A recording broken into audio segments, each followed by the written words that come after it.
that.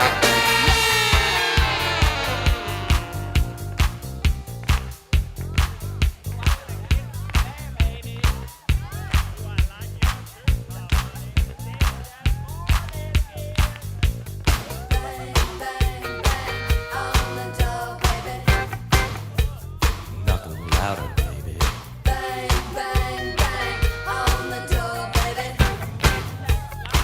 I can't hear you.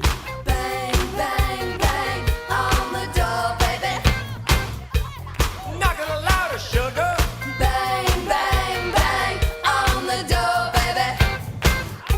I can't hear you. On the door,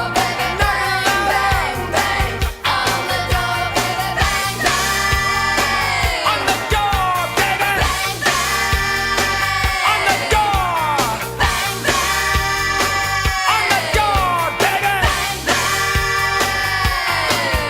You're what?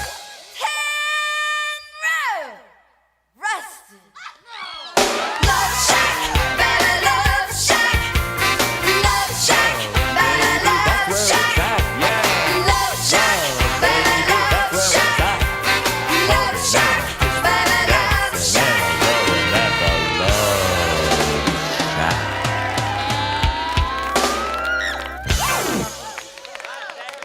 Ladies and gentlemen, we will get started shortly, just waiting for a few more people to arrive. Enjoy the music.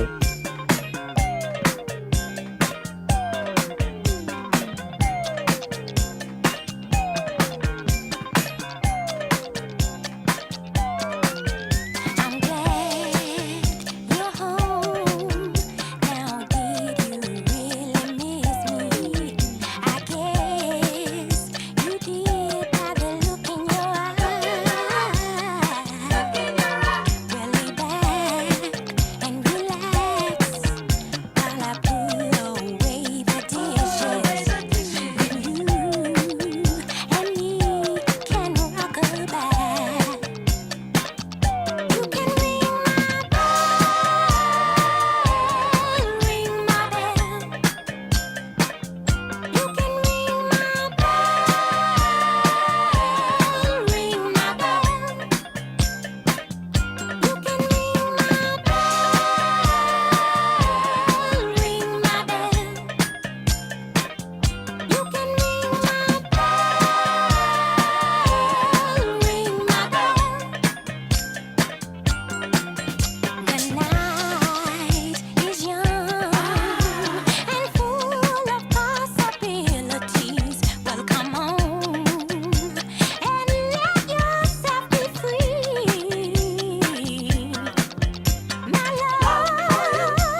Hello, ladies and gentlemen, and folks from all around the world. Welcome, humans.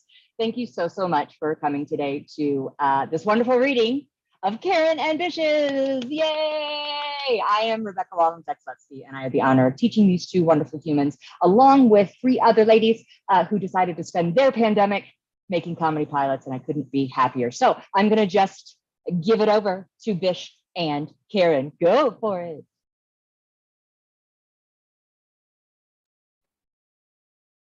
Well, hi everyone. I'm Karen Shantz, and I think Bish is going to unmute herself. I am a little slow in the unmute. I'm Andrea Zyle-Bish. And thank you so much for coming to our pilot readings today. I'm going to drop in the chat a link so you can follow along the PDF if you would like to. Yeah, and in addition, we also have a one sheet available. If anyone wants more information, just message us and we'll be happy to send that along. And actually, ladies, I forgot to include Sophia in this conversation. Sophia's got some information to help you watch this reading in the most optimal way. So sorry about that. Sophia, do you want to jump in and share with the crowd? Sure. We just have 3 little tips to help everyone have the most optimal viewing experience. And we want everyone to have that experience. So the first one is, and I'll put this in the chat when I'm done as well. The first tip, if you can remain with your cameras off and on mute, that would be great. But please use the chat. We highly encourage the chat. Give us your emojis, your LOLs, your feedback. So the chat is fair game. Number 2, if you can go, and this is going to be the instruction if you're watching, for those of you watching on Zoom from a computer. If you're on an iPad or a phone, it might be a little bit different, but if you can find your video settings. So on the computer, that's at the bottom left of your screen, that little up caret that is to the right of the video icon. Click on that, open up your video settings, and then click the box that says hide non-video participants. Hide non-video participants in the video settings. And number 3 is we'd like everyone to view it, now that we've hidden non-video participants, view the whole reading in gallery mode. And how you're going to do that is go to the top right of your Zoom screen where it says view, click on that and make sure it's clicked on gallery. And if anyone has any questions about that, feel free to private message me in the chat and I can walk you through it. And here are the instructions again in the chat. Thank you. Thank you, Sophia. Back to you, Bish. Perfect. Well, Karen, do you have anything else? Nope, that link was in the chat. So enjoy Bish's pilot, everyone. Woo! Everyone enjoy. See you later.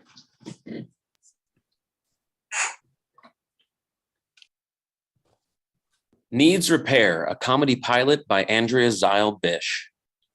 Cold open, fade in, exterior, repair shop, morning. A typical Chicago row house in Uptown. Empty chip bags and other detritus litter the sidewalk in front of the building. Stairs descend to a dingy basement storefront with a neon sign that reads Uptown Audio, home of Mikey D's Guarantee. It flickers a few times before going dark. Interior, repair shop, continuous. The cluttered basement storefront is bursting with equipment. The space looks lost in time. 70s receivers mingle with 50s suitcase record players next to modern DJ equipment. Behind a small counter are 3 workbenches covered in a mess of wires, small parts, and intimidating-looking test equipment. Chris, early 40s, Puerto Rican, sits at one of the benches soldering a Pioneer CDJ 2000. His face is stuck in a permanent scowl, and his body is tightly wound as if he were winding up for a punch. Next to him, Josie, late 20s, white, stands over him with a clipboard full of papers in her hand and pens sticking out of her hair hastily assembled updo. Kevin, 19, black, is replacing a woofer and a speaker at his bench. It just sounds like that. Oh, come on. No, it does. It sounds like he's saying wrapped up like a douche. Douche. He's saying deuce. The line is revved up like a deuce. I always heard wrapped up like a douche. Blinded by the light, wrapped up like a douche, another roller in the night. See, It fits. Oh, I always thought it was like deuce, like in poker. I thought it was about love.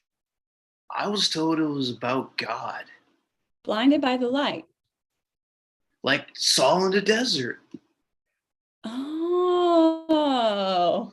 I never got why the apostles needed a pair of aces.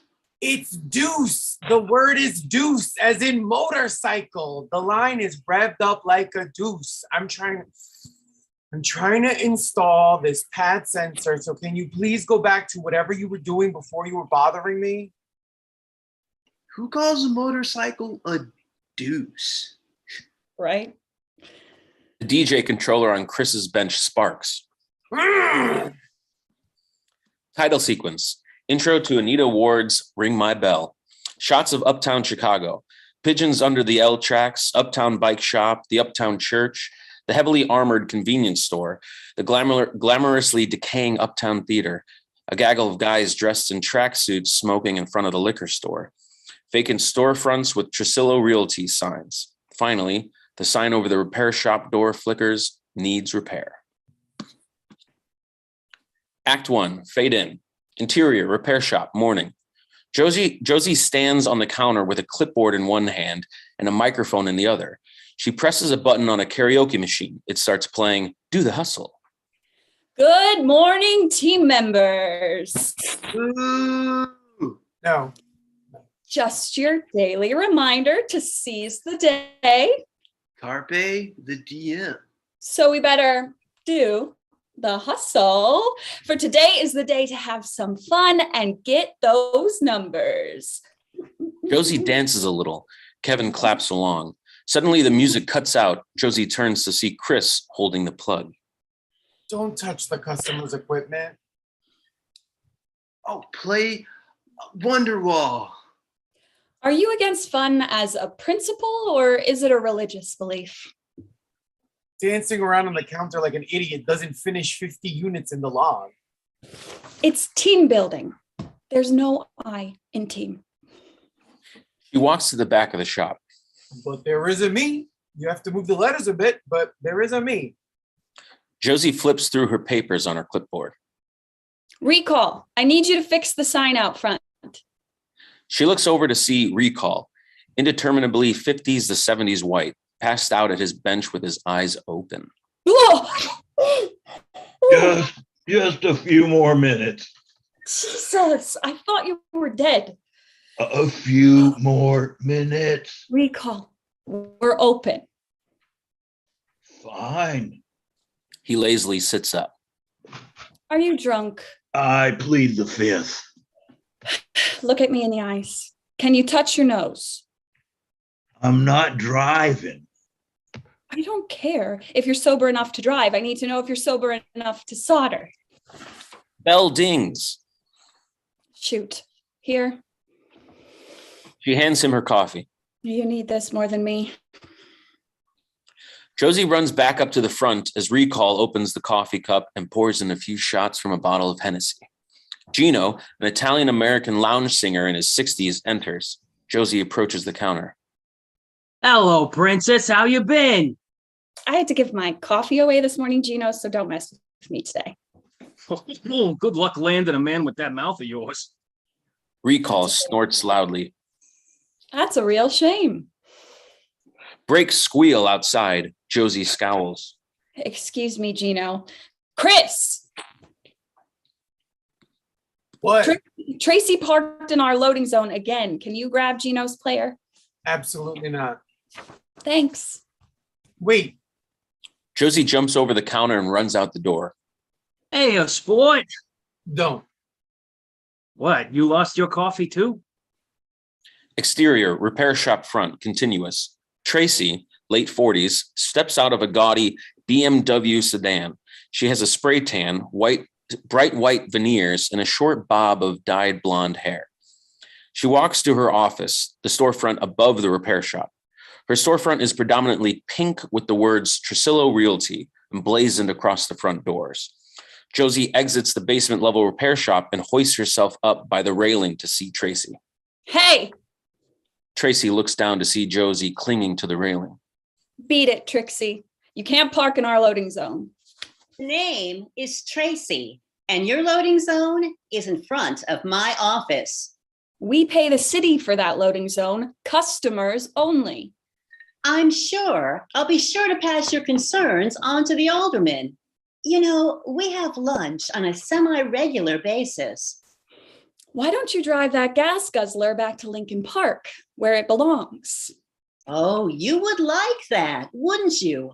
Why don't you go to the city council? Screw it. Call the mayor. See if anyone cares about your little rat's nest. See, sweetie, only one of us is raising property values. She goes to her door. Your sign is out. Tracy slams the door to her office behind her. Josie drops down and rubs her biceps. Interior, repair shop, continuous. Gino exits. Josie enters in a huff. Phone rings. Uptown Audio, home of Mikey D's Guarantee. Recall, fix the sign. Josie paces around the shop, straightening up. Chris follows. Josie, You should have heard how she spoke to me. hey, She parks in our loading zone and then calls us the rat's nest. Josie, But we've been here way longer than her bleach blonde. Chris blocks her path. you can't run out on me like that. What do you mean? You can't just leave me with a customer. You know how much I hate customers. It was 2 minutes. Guys, It doesn't matter. I can't let her park that ugly ass Beamer in our loading zone. Then call the cops. They never come, and then we get charged $5 for calling 911. guys. Do your job and stay up front. I am doing my job. Now you do yours. You're a part of this team. Big talk from a high school dropout. Hey, There was a call. Josie and Chris both look at Kevin. okay. Oh, they said they were on their way. Who? Kevin unrolls a sticky note. Mikey D. Josie and Chris's eyes widen. Mikey D. Are you sure? It's on the sticky. Why is Mikey D coming here? I don't know. They both rush around the shop, straightening papers, throwing away junk food wrappers, trying to make the place look presentable. Is that the guarantee guy? Yeah, he's the owner, but he never comes here. What can I do? Here. She hands him a broom. He examines it. She rushes back to Recall's bench. What do I do with this? Josie runs over to find Recall is asleep at his bench. Recall. Whoa, why? I need your booze. Why? The cops here? Mikey D is coming. Oh, okay. He hands her the bottle of Hennessy. And the other one. Grumbling, Recall reaches under his bench and pulls a bottle of Kettle One vodka stuck to the bottom. Wow. Double-sided tape held this up? That stuff can hold a tank. Josie, Josie runs up to the front to see Chris frantically looking. where is it? I can't find it. Josie dumps the bottle of booze into the filing cabinet, then frantically searches among the cluttered shelves. Where did you put it? I don't know. Why is he coming? What did you do? What did I do? What did you do? I have no idea. Where is it? Break, squeal. Oh, Jesus, he's here. Kevin and Recall rush to the front. Got it.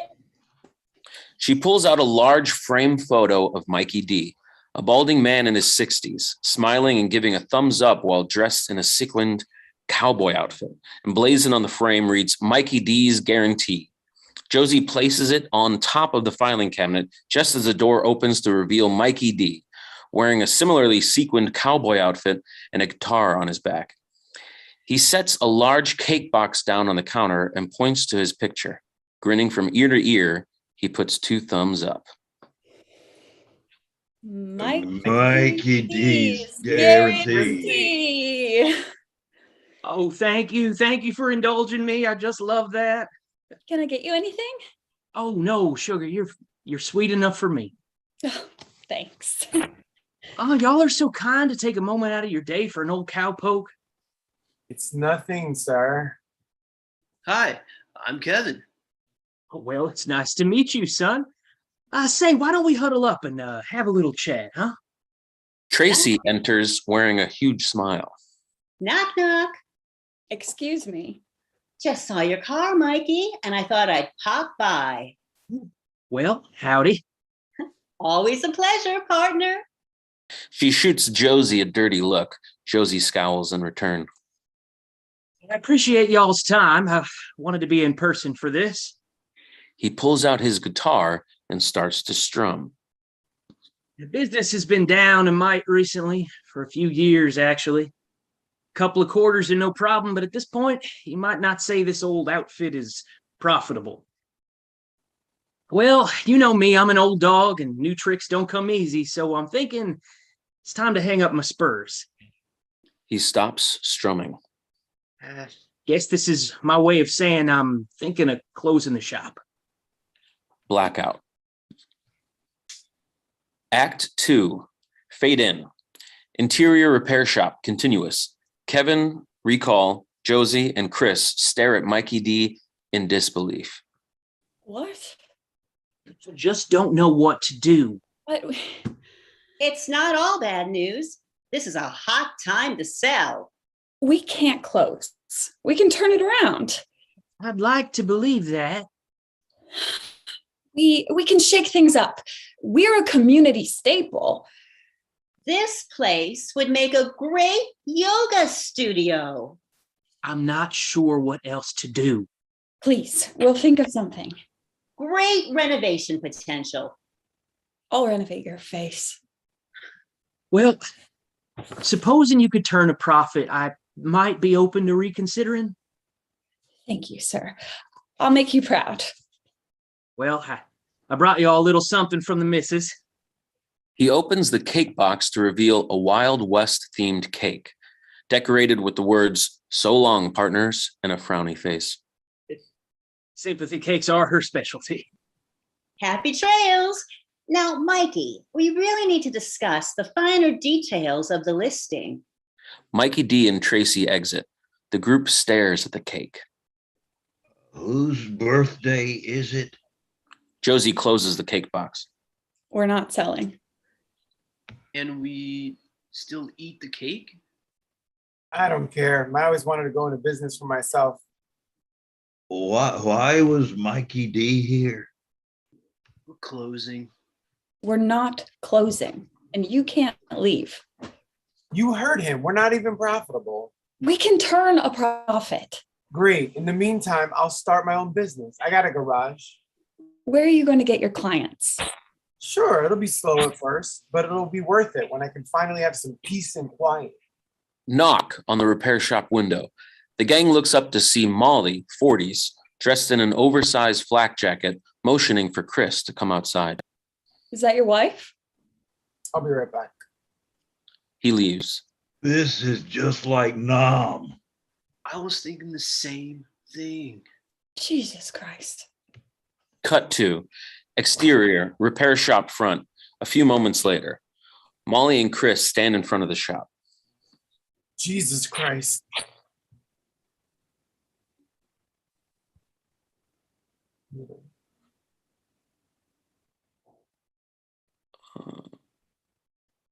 Chris fumbles around in his pocket and pulls out a fast food napkin.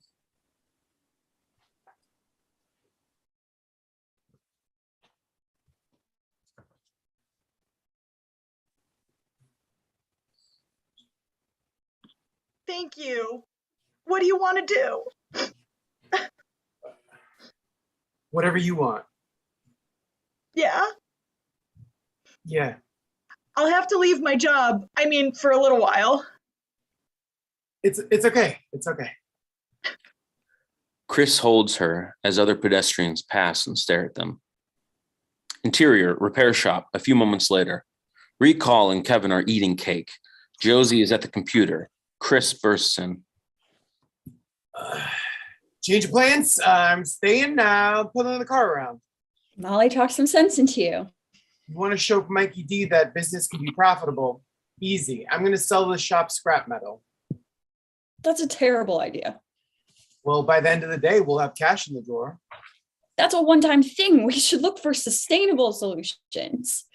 Like what? We should take donations. We could call our old customers and see if they have any other stuff to bring in. That's a stupid idea. Kevin empties a pencil holder. It's easier to retain a current customer than to acquire a new one. Kevin exits the shop with the empty pencil holder. So you're just going to bug our old customers? I'll call you when I'm holding a big wad of cash. Chris slams the door. Is this red velvet? Begin montage. Interior, African salon, bike shop, wig shop, liquor store. Later. Kevin stands tall holding his pencil holder. Hi, my name is Kevin, and I am an apprentice at a struggling audio repair shop down the street.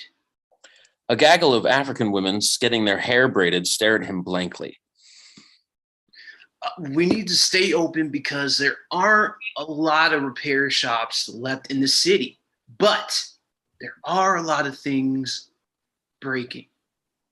A confused bike mechanic stares at him. And when stuff doesn't get fixed, it ends in landfills. That's not good for anyone. A group of Korean ladies stare at him suspiciously while combing out extensions. So, help us stay in business because it's better to repair what's broken than to replace it. Kevin sticks out his pencil holder to Muhammad, 50s, the no-nonsense owner of the liquor store. Buy something or get out. Oh, I'm underage. Exterior, street, continuous. Kevin bursts through the door of the liquor store, pushed by Muhammad. He catches himself and looks into his empty pencil holder. End montage. Interior, repair shop, later. Josie looks through the filing cabinet and excitedly pulls out a sheet of paper. She runs over to the phone and dials. Hello, Mr. Pickler? Yes, hello. My name is Josie from Uptown Audio. A while back, you had your Maren's receiver service with us? Yes. Well, we were wondering if you were satisfied with your service and if you had anything else that you might want. Mr. Pickler yells into the receiver, clearly not satisfied with his service. Josie pulls the phone away from her ear and cautiously sets it back in the cradle. She exhales, tries to shake it off. Okay, so maybe not Mr. Pickler. Shop bell rings. Tracy enters. Hello. What do you want? Just to pass along the good news. Mikey D said I can get 15% commission when I sell this dump. I hate to break it to you, but we're not closing. Oh, yes, you are. And when you do, I'll be shoving my car into your loading zone whenever I damn well please. So the spray tan finally seeped into your brain? Now, refresh your memory. Do you have access to the street from the back, or do you just crawl up out of the sewer every morning? Tracy backs out of the shop. Exterior, scrapyard, later. Chris empties the last of his metal onto the industrial scale. Earl, 40s, calculates the total. Okay, so should be $40. That's all? Yep, $40. Hold on, let me get you some change. Lorelai, we need $40. $40 for that crap? Where are we? Made of money? I just feel bad for the guy, okay? He looks really sad. Sad? I'll tell you about sad. Last week, I had to put the nice tampons on layaway.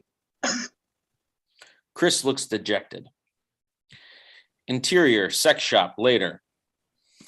Kevin walks past the large display of dildos and BDSM equipment towards Dale, late 40s, a balding, skeevy-looking gentleman sitting behind the counter. Hello, my name is Kevin, and I work at Uptown audio, an audio repair shop down the street. Recently, we've fallen on hard times, and as such, are seeking donations from the community to stay in business. Any bit of support is welcome. God bless you and have a good day. He sticks out his pencil holder in front of Dale. There's no audio repair shop around here. Yes, there is. It's in the basement unit at the intersection. I've been here for 15 years and I've never seen an audio repair shop. I've been here for 19 years and I've never seen you. Are you for real? As far as I know. Okay, hey, let me ask you something. He beckons Kevin to lean in. Would you take store credit? Kevin's eyes widen. Interior, repair shop later. Josie is on the phone with another screaming customer. Sorry, I tried to help you. She slams the phone down. Oh my. Josie turns around to see Tracy standing by the counter. Your customer service is exceptional. Tracy opens the door and ushers in a small group of men dressed professionally and holding info packets. Right this way, gentlemen. Now you can see at the moment, the space isn't much to look at, but it has great bones. What are you doing? You can't sell a property if you don't give tours. We aren't selling. Really? Because Mikey D and I had quite the chat this afternoon. It took a little persuading, but after telling him how hot the market was and how big the offer could be, he just couldn't refuse. So long, partners. She fake cries. Josie glares at her. Tracy saunters over to her clients as Chris bursts in. Well, my idea was a bust. I hope yours was better. Josie doesn't notice him. She's still focused on Tracy. She grabs the cake and walks through the counter. Josie, what are you doing? Josie bursts through the door with the cake. Exterior, repair shop, front, continuous. Josie emerges from the basement unit carrying the cake. She has the steely glare of an assassin. Chris, Tracy, and her clients run behind her. Josie, no. Hey, what are you? Josie takes the cake and slams it on the windshield of Tracy's car. Look what you did, you little. Josie grabs fistfuls of cake and throws it at Tracy. A large chunk of cake smacks her right in the face. I'm sorry. The property is not for sale. Help! Police! Chris grabs Josie around the waist and pulls her back. Come on, let's go. You can't do this to me. I lunch with the alderman. Police!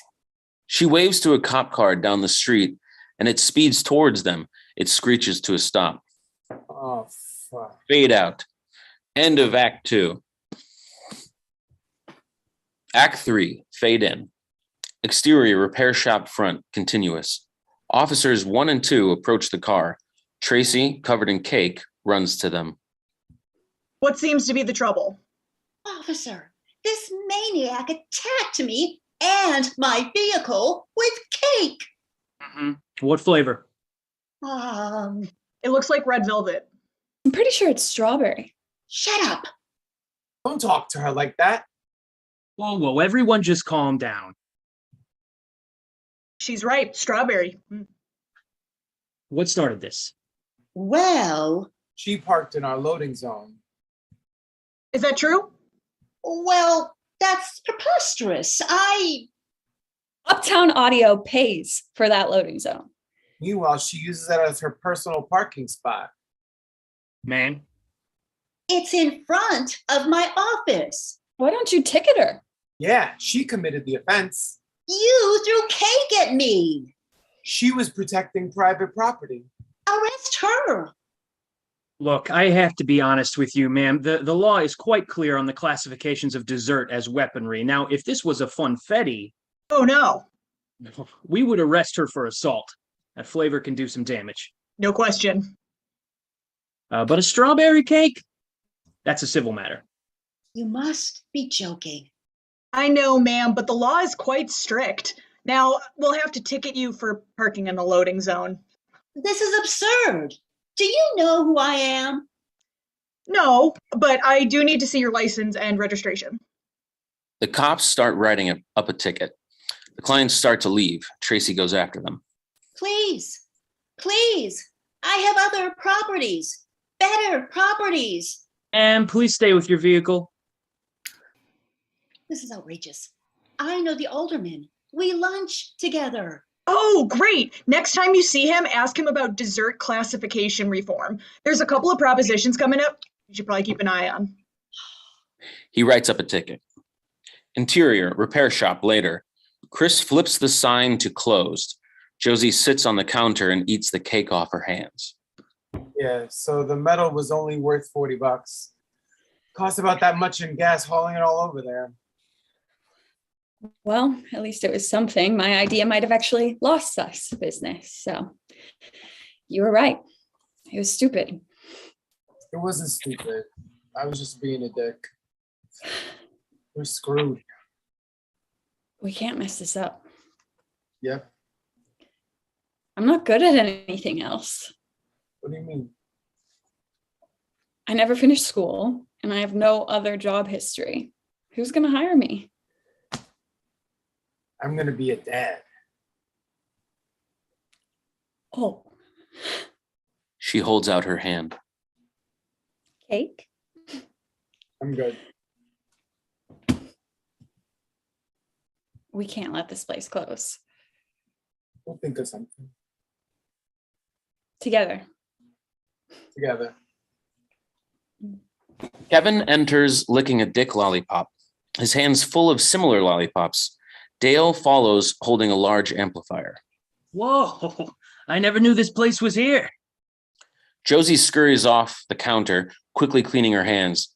Kevin walks back to his bench. Hey, how can we help you? I need to get this amp fixed. Great. That's going to be $50 down. The kid said we could do a trade. Kevin waves with a mouthful of dick lollipops. We don't do... Hey, it's store policy. You lick it, you buy it. Josie sighs and enters Dale's amp into the computer as Kevin licks away at his bounty. Exterior, repair shop front, continuous. Recall stands atop a ladder, taping up the electrical cord attached to the sign. He takes a swig from a bottle as the sign flickers back to life. End of Act 3. Tag. Interior. Recall's bench, back of shop, counter. Later. Josie and Chris stare at Recall, asleep at his bench. I thought you got all of his booze. Josie picks up a bottle, sniffs, puts her finger in, and tastes it. God. He hid some Malort in the paint thinner. It's actually kind of genius. Door dings. Gino enters. Hello. God damn it. Does nobody read the close sign? I'll handle it. Josie walks up to the counter. Hey, Adal. I meant to ask early. I run a little business on the side. Do you guys have any scrap metal? No. Kevin grabs his bag and walks to the door. Blinded by the light. Wrapped up like a douche, another roller in the night. Oh, I love that song. Fade out. End of pilot. Yay! Let's hear it for everybody. Actors, come back out. Put your cameras on. Let's show yourself to everybody. Wave, wave, wave. Congratulations. And if you want to cheer, feel free to, audience, if you want to unmask, unveil yourself to cheer for the crowd. Yay! Congratulations. Woo! Good work. This is written by Andrea Zile-Bish, everyone. Woo! Thank you so much. We have actors from Los Angeles. We have actors from Chicago. Congratulations. All righty. Yay, yay, yay. All right, we're going to move on to the next one, y'all. You guys ready for this? We're going to go to Funland. So please, everyone, please turn off your cameras, mute yourself, and let's get ready for the next reading. And we'll get started when their screens are up. Turn off your screens, please and thanks.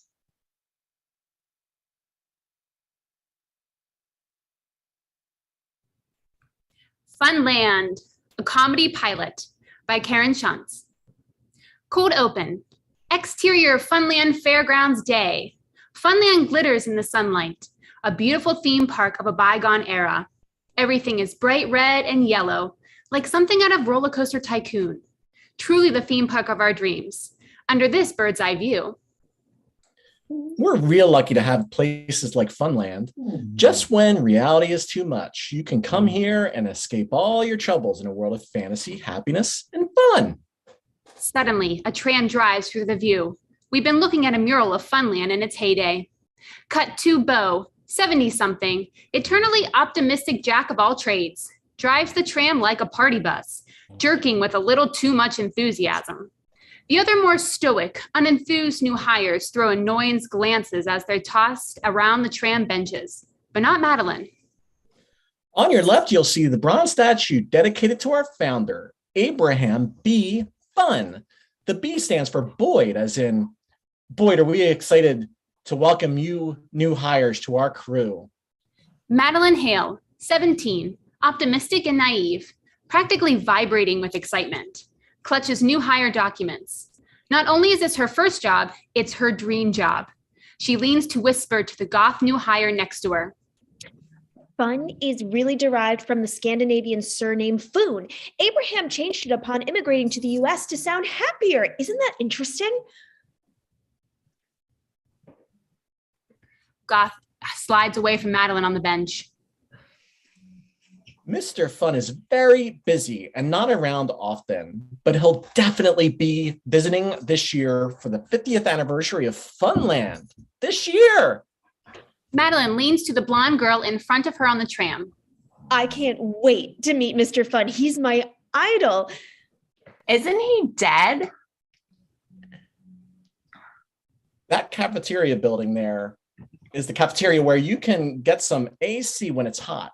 Be sure to get there early before the unit frosts over. It's a bit temperamental. Madeline leans to the jock new hire on her other side. Abraham B. Fun built his theme park so far away from the nearest town, there was no infrastructure for AC until the mid-1990s. Cool. No, hot.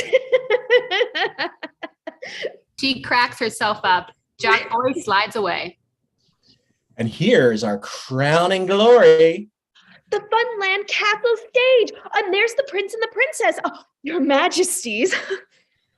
That's right. And say hello to our general manager, Colin, captain of our crew. Give us a speech, Colin. Colin, late 30s, lanky and awkward, Funland's general manager, mounts the tram less than gracefully, glances at his clipboard and clears his throat.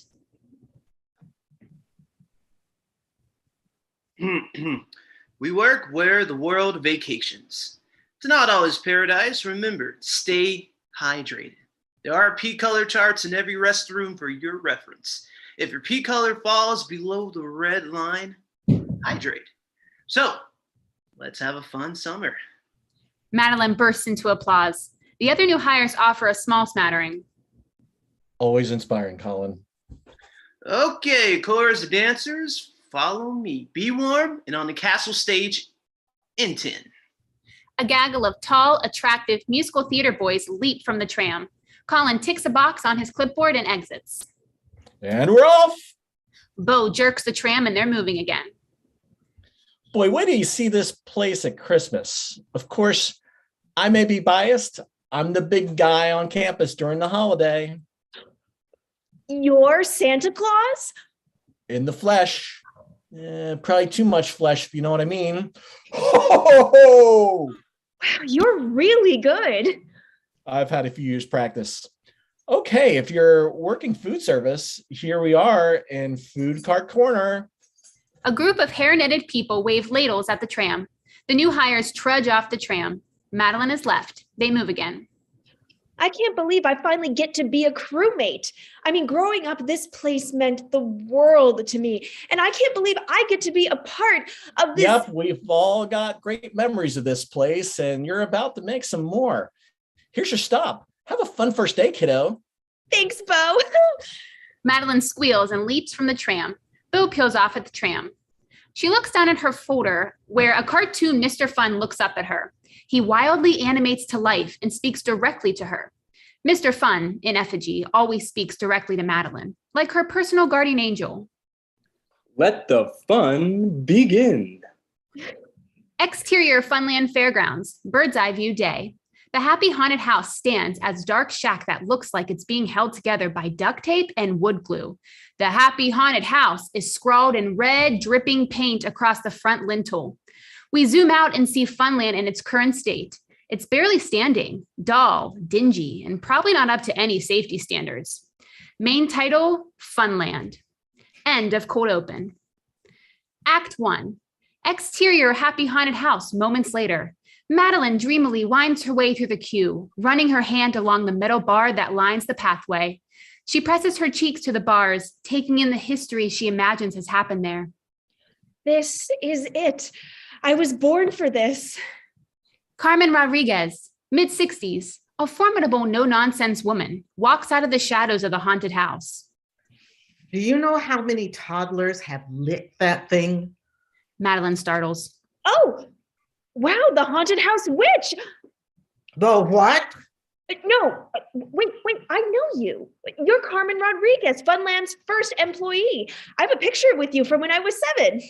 She whips out a photo of a smiling young Madeline, surrounded by a group of Funland employees. The photo is beat up and folded so we can't see the whole picture.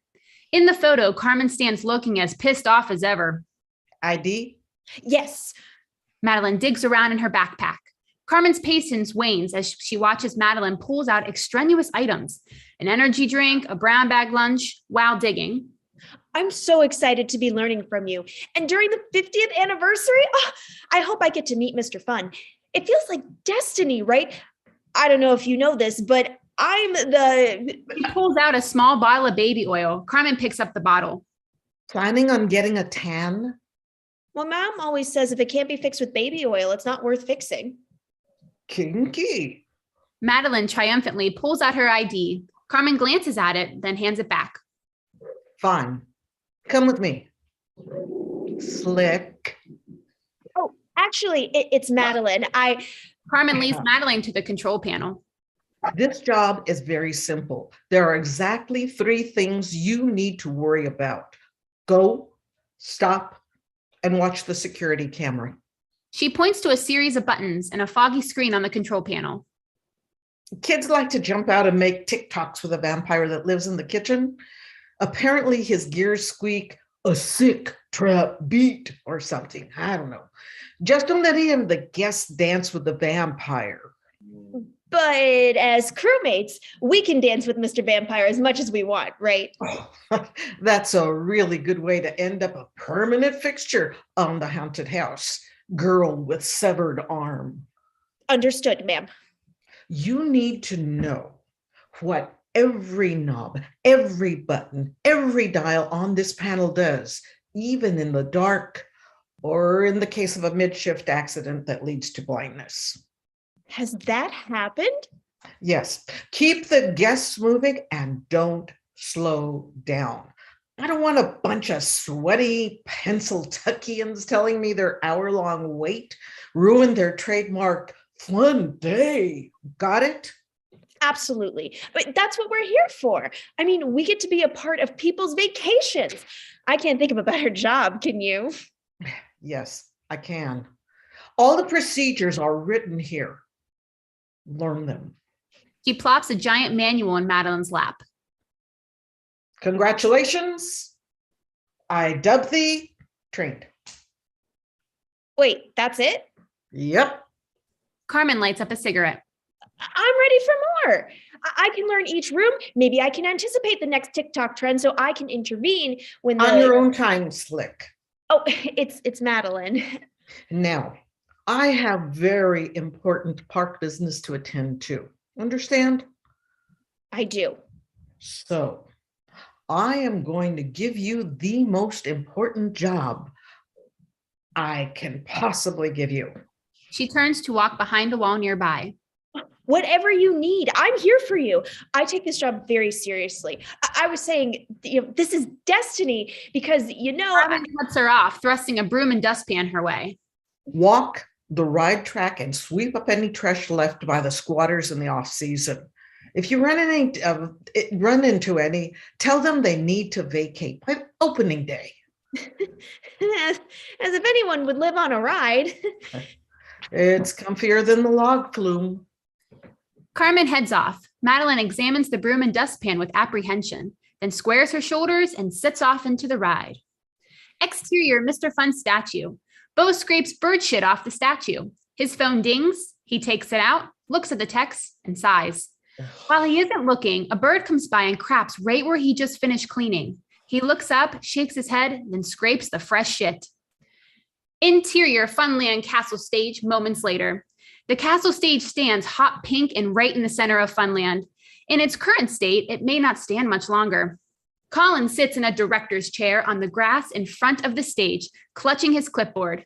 Marcus Rodriguez, mid-60s, Funland's handyman and Carmen's husband, stands next to him, lording over a complex controlled panel on the folding table. Okay, from the top.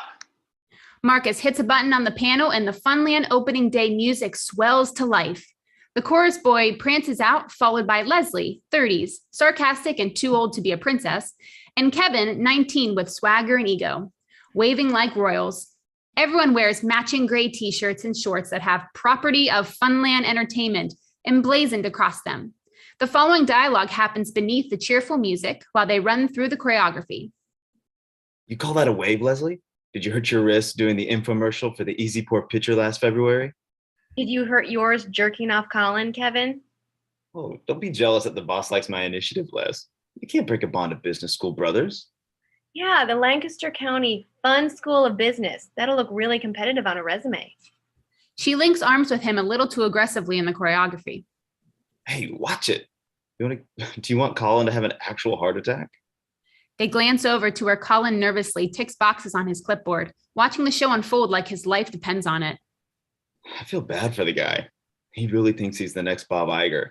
Did he honestly think this was an upward move coming from Dutch Wonderland? You're looking at your literal future, Kev. You and your business school brother. Yeah, just paying my dues, princess. This past semester, I actually landed a competitive internship with Wawa. Oh, couldn't get a national convenience store? 7-Eleven just out of reach for someone who can only count to 6. Hey, I was on the team that rolled out 4 new varieties of hoagie and a stuffed pretzel. So you can get me a discount on their $1 hot dogs then. They went up to $1.25 on my recommendation. He grins mischievously. She scoffs and bumps him out of her way. Colin watches pridefully, unaware of the argument brewing. Marcus stands stoically throughout this monologue. A little to the left. Stage right. Pick up your knees. This is the year I move us past incompetence, Marcus. This opening number is just step 1 in my 47-step plan for this junk bucket of a park. Mr. Fun is going to love it when he gets here. Do you know when that is, by the way? He has to be coming for the anniversary, right? Project to the back row, boys. Back on the stage. Hear that, Leslie? Project. Smile and wave, my lady. The crowd loves it. I believe he said boys, of which I am not included. Kevin grabs her waist in a do-si-do and grins impatiently. Watch it, Liesel. Your ex-Amish is showing. Better my ex-Amish than my douchebag. I told you never to call me that. You know what? I own this place. You wish you'd been nicer to me. I'm not going to stick around that long to wait for such a tragedy to strike. Isn't that what you said last summer, Liesel? And the summer before that? She glares at him as they enter a new complicated hand dance. Hands together. Together. Here's the cue, Marcus. Now listen to the music because it swells here and... The music swells to an even grander level. Bring in Tammy. Interior Happy Haunted House. Madeline happily greases the vampire's hair with oil when she hears the swelling music from the stage. The opening day ceremony. She turns to the wall where a Mr. Fun poster hangs with the same cartoon as earlier. He again wildly animates to life and speaks aloud a thought bubble that is drawn above him. In every job that must be done, there's an element of fun. Walt Disney stole that from me. It has my name in it. She nods and dashes out of the happy haunted house. Exterior fairgrounds continuous. Madeline sprints through the fairgrounds past Carmen, who is whacking the mallet game with all her might. She sees Madeline and yells after her. Yo, Slick! Madeline keeps running. Exterior arcade game corner continuous. Bo stands on a phone call, watching a group of straw-hatted employees shoot water at an Amish buddy-themed racing game. 30 seconds, boys. The water pressure on the sprayers. Exterior castle stage continuous. Madeline finally stops short about 100 yards away from the stage in awe. She hums the music, then gets lost in it, turning away from the stage with her eyes closed, yet replicating the movements on stage perfectly. Cut to interior castle stage. Marcus guides the rig with skepticism. There's no way this is going to work. Tammy, mid-60s, crotchety and the original Chortles the parakeet, begins her slow descent to the stage. That's it, Tammy. Flap your wings. Chortles. That's ages, damn it. Once my manager gets me a real job, I am out of this dump. Too good for us after doing background work for Mayor of Easttown, Little Easel. I had a co-star role that they cut. She shoves Kevin into the descending Tammy, who begins spinning wildly out of control. The whole team looks up in panic, except Marcus, who absolutely called this. No, no, no. Marcus, stop the mechanism. Trying my best. I'm gonna puke. The music continues to swell, intercut between Madeline and the stage. Madeline, unaware of the chaos unfolding behind her, prepares for the big finale of the show. Tammy swings wildly as chorus boys leap to try and grab one of her dangling feet. Finally, Marcus gets a handle on the rig and brings Tammy down safely. The cast, still stunned, hits their big finish. Madeline hits her big finish. Carmen appears holding a giant stuffed bear and pulls her out of her fantasy with... You know we drug test. The cast holds their final pose, still amazed they made it, when the stage opens right up underneath Tammy and she falls through from within. I'm okay. End of Act 1. Act 2. Exterior fairgrounds continuous. Carmen thrusts the big bear she's holding at Madeline and turns to walk away towards the haunted house. Madeline follows quickly after her. I'm sorry, Carmen. I did what you asked. I swept the ride track. There was one guy still in there, but he left the second he heard me coming. I think he thought it was you. I studied the whole operating procedure, and then I was cleaning up the vampire so he was camera ready with the baby oil. And then we want him to be less camera ready, not more. Oh, yeah, I guess that makes sense. But I figured since Mr. Fun is coming, the place should look nice. And then I heard the show music. I didn't realize we'd be able to hear it from all the way across the park. Do you get to listen to it every single day? Because I love that show. Sometimes I fall asleep to an old home video of it. I hear it in my nightmares. They arrive at the haunted house. Carmen pulls a red file folder from under the control panel. Now, I need you to take this folder to co-head office quickly. Not head office, and do not, under any circumstances, look inside. Do you copy? Madeline takes the folder with great reverence. Yes, ma'am. Great. I will be asleep in the master suite. Do not wake me. Carmen heads off into the house. Madeline turns to walk away, then realizes she doesn't know where co-head office is. Cartoon Mr. Fun stares at her from the cover of the folder. Fun is the way to go. She looks at him confused. She considers asking Carmen, but thinks better of it. She pulls the old photo out of her pocket, looks at it fondly, then tucks it back in. She heads off. Exterior Funland Castle stage. Colin and Marcus slam the doors shut on the ambulance and it drives away. They approach Leslie and Kevin, who sit on the edge of the stage. Dancing boys stretch in the background. Well, the paramedics say Tommy will make a full recovery, but she will be out for the season. This is insane. I was on that stage. What if I had fallen through? Yeah, honestly, man, Wawa would never stand for this kind of quality control. We have 7 different checks for shredded lettuce quality alone. You know, when I was their intern. I could call the union on this place so fast. Oh, store 876 tried to unionize it, Wawa. This show is a nightmare. This park is falling apart. Get this together or find yourself another princess. Leslie, please, I will get Marcus to fix this. Marcus throws him a glance. Oh, will you? Tel is niks is bafizis. No, she's Amish mad. Leslie storms off in a huff. Colin makes to call after her, but Kevin stops. Gentlemen, while you two take care of things here, let me fetch my lady. We have a special bond. I'm sure I can make her see reason. Thank you, Kevin. And later, anything you can tell me about Wawa's safety procedures. Well, a lot of it's proprietary, but I'll tell you what I can. Great. Yes. Go find Leslie. Marcus and I will be fine here. Go team. Kevin saunters off. Colin whips around to Marcus, who isn't there. He spins wildly looking for him. Marcus lumbers off in the distance.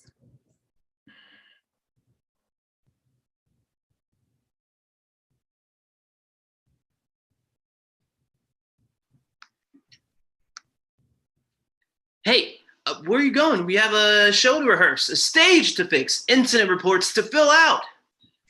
You want the whole fixed, right? He exits behind the stage. Colin spins wildly, unsure of which cast member to follow or micromanage. He ultimately decides on Marcus and rushes off after him. Exterior Funland Fairgrounds arcade moments later. Bo wins a pink bear on the claw machine. Got it. He happily waves the bear towards a passing employee who is pushing a cart full of the same bear.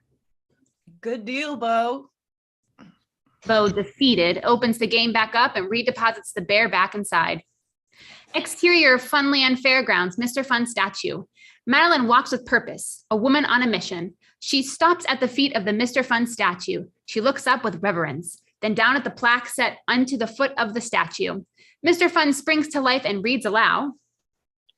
I had an idea and I built it. And that's how we got this place. She nods, empowered. She goes to the set off again, then hears voices. She looks up and sees 3 adults in character costumes, all with their heads off. Excuse me? Titters the tiger? Snickers the snake? Giggles the gopher? The 3 costume characters turn around. They are all smoking cigarettes. Yes, princess? Oh, I'm not a princess. Should you be smoking in your costumes? Not like we have to preserve our voices. Snigger takes a long drag of her cigarette. I was sent by Carmen to give this folder to co-head office. Do you know where that is? The 3 characters look at each other, amused. Madeline doesn't notice. Carmen sent you to co-head office? Yeah, she said it was important. Oh, it is. We'll escort you. Oh, thank you so much. I really appreciate it. Don't mention it. Seriously, don't. Giggles pops back her head back on and sticks her cigarette between the gopher's 2 front buck teeth to continue smoking it.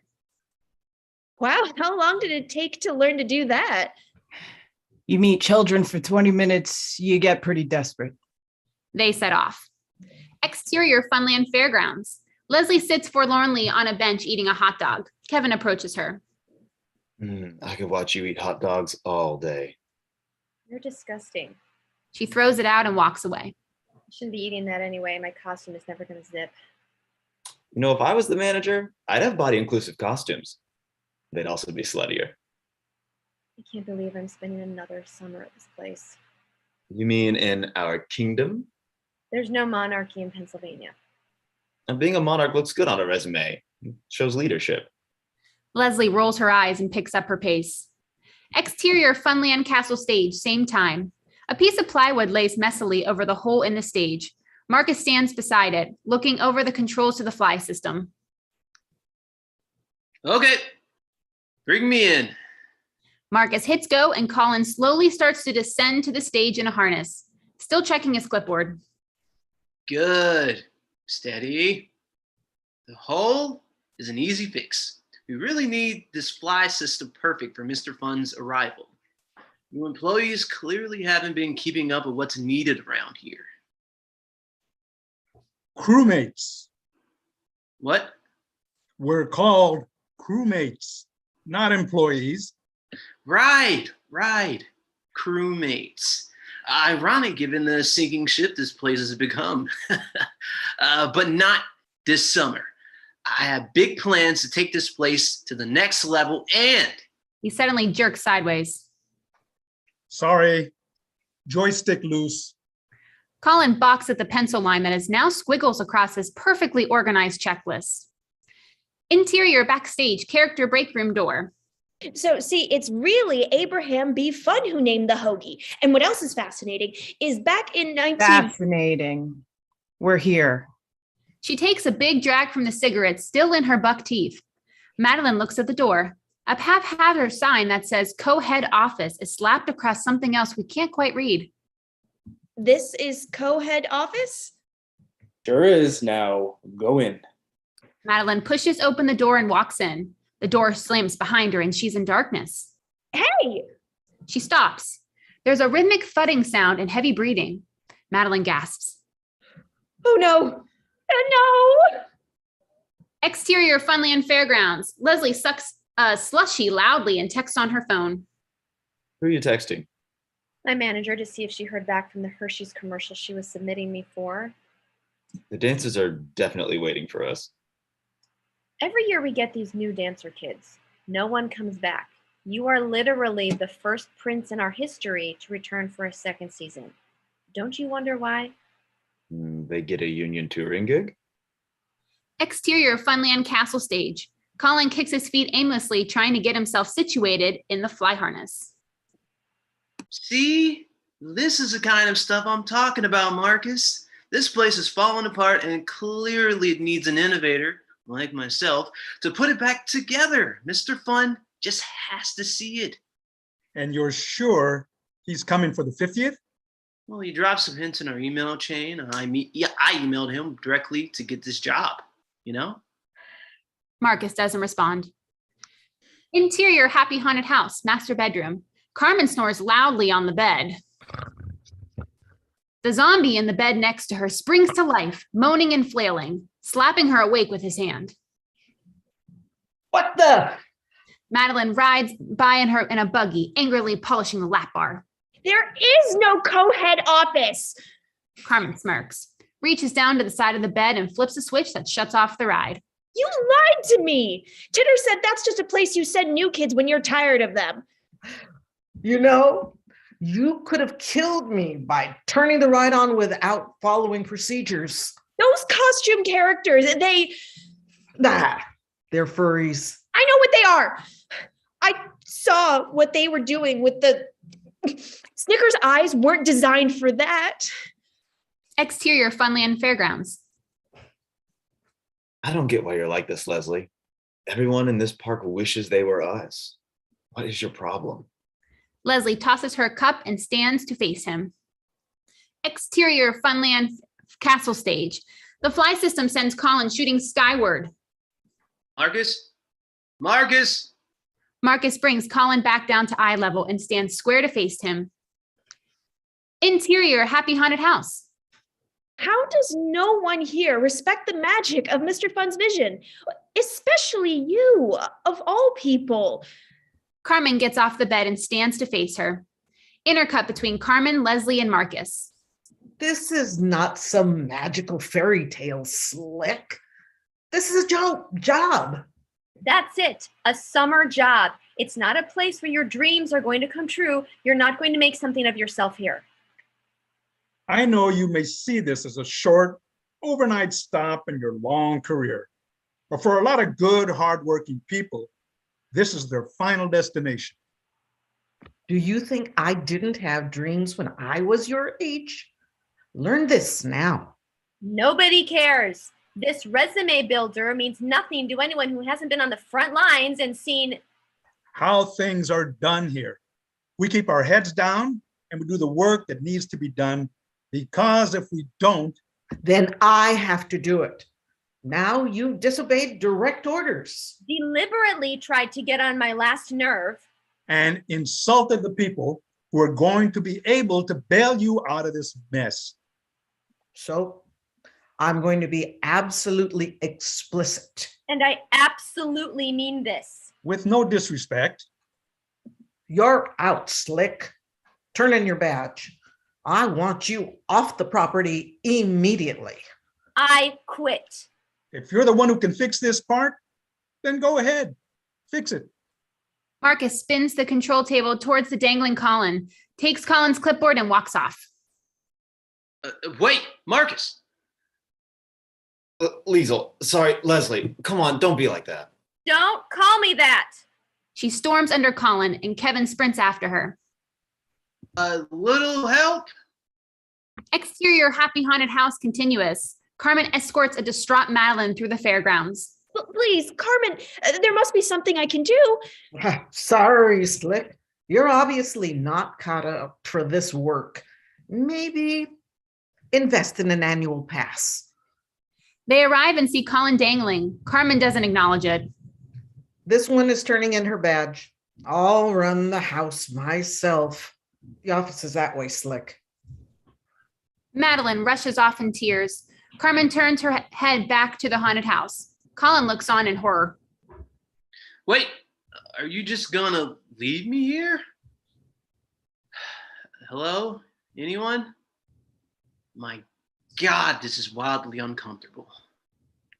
End of Act 2. Act 3. Exterior Funland Fairgrounds near Happy Haunted House. Carmen strides through the park on her way back to the house. She's a woman on a mission. She passes Bo, who has his head in the trash can. He takes his head out, looking a little green. Hey, Carm, I swear that Tilda world gets faster every year. Not now, Bo. All right, have a fun day.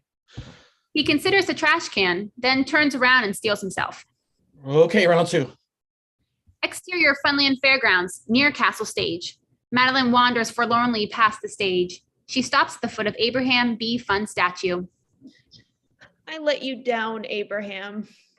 The Mr. Fun statue animates to life. Every guest deserves 27 seconds of fun, sustained, direct eye contact.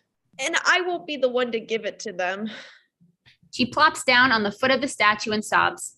Leslie appears, dragging a massive duffel bag behind her. Kevin follows. Leslie, that bag is way too heavy for you. At least let me help. On my Rumspringa, I dragged Jebediah's drunk ass in a burlap sack through Pa's prized cabbage patch without displacing a single leaf. Think I can manage a bag full of character shoes. So you're just going to give up a perfectly good job as the literal princess of this park? What are we going to tell the patrons when we have no chortles, no princess amusement? Tell them you beheaded me and ate the bird for dinner. It's very medieval. They stop in front of the statue and realize Madeline is sitting there crying. Hey, are you okay? Prince Funzy? Princess Amusante? I'm sorry, I shouldn't be here. She goes to leave and Kevin stops her, immediately launching into Prince Funzy. We're always here for our subjects. Kevin, just shut up. She doesn't want to be flirted with. I got fired. I dreamed my whole life of working here and I didn't even make it one day. Consider yourself lucky. You don't want to work here. Leslie. He takes a seat next to Madeline. I'm sorry, but your first job is always hard. I mean, this was my first job, and I ended up the prince, but we can't all be me. I guess I just thought it was my destiny to work here. I mean, I was literally born here. My mom went into labor with me on the silly slip and slide. You're the slip and slide baby? Didn't I meet you when you were like 7? Yeah, here's the picture we took together. She holds out the photo. Fully unfolded, we see a grinning young Madeline wearing a slip and slide baby t-shirt. The whole cast surrounds her, including a younger Leslie. Wow, this was before your nose job. Leslie slaps him. It was the only day my family came growing up, and only because Mr. Fun had gifted it to us for publicity. It was the best day ever. I even got to see the tiki tree where they buried my placenta as fertilizer. I thought one day I'd get to leave more of a legacy than just that, but Now, She dissolves into more tears. Kevin and Leslie share a concerned, slightly grossed out glances. Look, kid, You're maybe a year older than her. just making it here proves that you have a ton of potential. So it didn't work out here. So what? You just need to work somewhere where your talents are recognized. Like when my fellow interns voted me to be lead intern at Wawa this year. Oh, Kevin, that was almost kind and insightful. I got layers, baby. thanks. I guess I should get going now. Carmen said I needed to vacate property, and she's very scary. She stands and turns to leave. Good luck with the opening day show. It's my favorite. I fall asleep to my old home video of it almost every night. Wow, that's dedication. Wait, you watch the opening day show every night? Mm-hmm. I hate that I know that now and I have to do something with it. Come on, follow me. So you're not quitting? So you'll sleep with me? You might want to let Wawa know their coffee fumes affect brain function. Oh, they already know. What does that have to do with this? Exterior Funland Castle stage. Colin, with ice pack strapped to his thighs, shakes Marcus's hand. The stage is fixed. Every year, folks from all over come to Funland looking for a little bit of magic. But I'm going to let you in on a secret. Interior Happy Haunted House. Carmen plods through the old house, then stops. She looks over at the vampire, slicked with oil. He's not squeaking anymore. It's not the rides, the funnel cakes, or even the fun characters that keep people coming back. Exterior backstage of the Funland Castle stage. Leslie looks at her phone. A text from manager says, "Sorry, they went the other way." She drops her phone, looks up. A child is standing there with an autograph book. She puts on her best royal smile. It's the people. Interior backstage of the Funland Castle stage, lockers. Kevin opens his locker. Inside is a checklist of plan to take over Funland management. He checks off, saves the day. The people who work were the World Vacations. Interior backstage, character break room door. Back at the door that said co-head office, Madeline rips down the sign to reveal one that says character break room.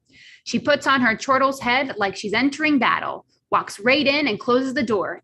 Immediately she emerges, scandalized, and walks away. They are the ones that make this place as magical as it is. Exterior Funland Castle stage, control booth. Colin frantically searches his checklist and realizes everything is checked. He looks at Marcus. Marcus gives him a nod of approval. Exterior Funland Castle stage, same time. Kevin and Leslie enter in their full royal regalia with a dancing boys behind them. Admit it, you're impressed with how I handled her. Figured there had to be some part of you that wasn't just absolutely horrendous. No, you didn't. No, I didn't. But you were very nice to her. Hey, everyone needs a break sometimes. That's a slogan you pitched on your Wawa internship, isn't it? Yeah, they didn't take it. Said it was too close to Kit Kat. Exterior Funland Castle stage, control booth. Carmen slides into the booth. Marcus gives her a small peck on the cheek. She grabs his ass aggressively and then turns to watch the show intently. Chortles the parakeet flies in and lands gracefully center stage. The show ends in a flourish with fireworks. The crowd cheers. Carmen relents and claps too.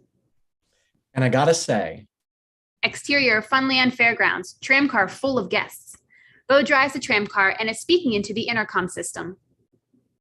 we crewmates look forward to the opening day just as much as you folks do. Sweaty families sit in the tram holding handheld fans to their red faces. A baby cries. One boy pukes rainbow vomit on his father's lap, then goes right back to the cotton candy he was eating. Bo puts down the intercom system. Yeah, it's gonna be a fun summer. End of Act 3.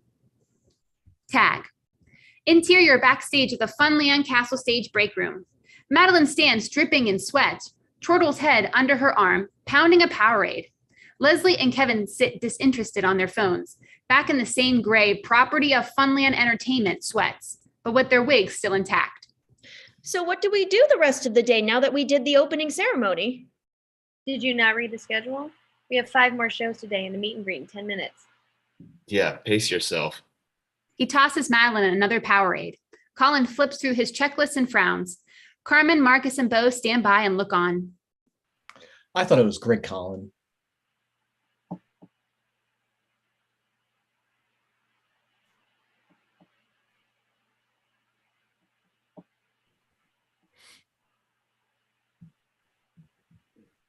And Mr. Fun wasn't even here to see my hard work. He walks off in a huff. Marcus, you got my messages? Carnival games too easy? And sell Dramamine at the booth right by the Tilt-A-Whirl. Got it. Colin really thinks he can just rehire the kid I fired and get away with it? I don't know, Carm. There may be a spot for her here. Maybe even some royalty in her.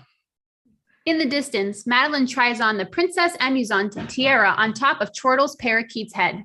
Leslie snatches the tiara back. And what do you do with Leslie? Heard there's an opening at the Happy Haunted House.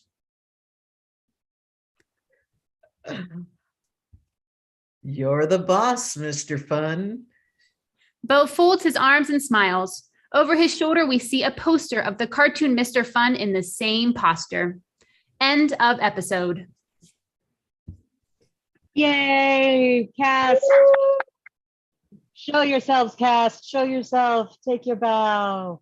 Congratulations, everyone. Karen Shantz is the writer. Karen Shantz. Look at this wonderful crew from Los Angeles. We got some. We have some folks from Chicago, I think. We also have one from Japan. Thank you so much for sharing your talents with all of us. Let's give it another round of applause for both shows. Yay! For Bish and Karen, y'all. Woo! Yay, yay, yay. Feel free to shout out your love if you like. Thank you for coming, everyone. Thank you. Thank you. Thank you. Really great work, everybody. That was fun. Fun characters. And thanks, Jamie, for being our narrator, stage directioner. You got it. Great job, everyone. Okay. Thank you. Great. You and Of everything. course. Of course. Of course. We would do music playing out, but I want to give you a chance to talk to your friends. Anybody else who wants to say goodbye? Goodbye and thank you, everyone. Good luck to you, too. Thank you Goodbye. so It much, was great Tom. fun. Thank Bye-bye. you, Roberta. Please Thank stay you, in touch. everyone. Thank you so Please stay in much. touch. You're wonderful. Thank you. Thank you. Thank you. Thank you. Bye, Karen. Thanks, Thank you. Parker. Thanks, Thanks, everyone. Jackie. Thank you. Bye, everybody. Have a great day. And Matt Klossman, when you're ready, if you want to unveil yourself, there he is, the Matt Klossman, everyone. I'm gonna